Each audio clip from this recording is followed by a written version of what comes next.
Ang programang ito ay rated SPG. Striktong patnubay at gabay ng magulang ang kailangan. Maaaring may masiselang tema, lengguwahe, karahasan, sexual, horror o droga na hindi angkop sa mga bata.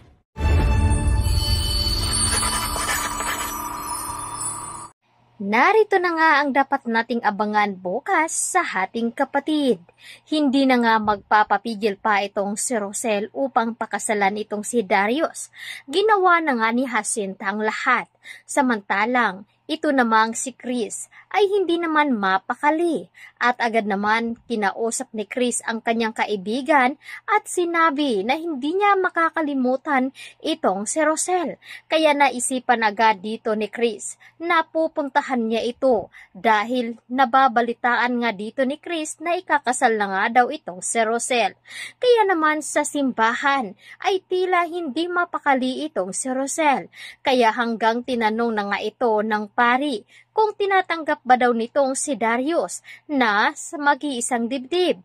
Ngunit napalingon na lamang itong si Rosel. At dito na nga, dumating nga itong si Melania upang bawiin ang kanyang anak na ipinagpalit at ikinuha nga dito ni Malu. Ang hindi alam dito ni Melania na si Tali nga ang anak nito at dahil dyan ay nagbabalik nga itong si Malu at pinuntahan nga ang pinagtatrabahuan dito ni Rosel at dito nga nalaman din ni Malu na ikakasal na nga ito. Sa utos naman ni Via sa kanya na kailangan ay bantayan nga daw dito ni Malu si Chris. Ang hindi alam dito ni Via na matagal nang alam ni Malu kung sino ang ama ng mga anak dito ni Rosel. At ito nga ay si Chris. Kaya abangan natin ito bukas kung matutuloy nga ba ang kasal ni Rosel at ni Darius. Kaya dito lamang sa Hating Kapatid.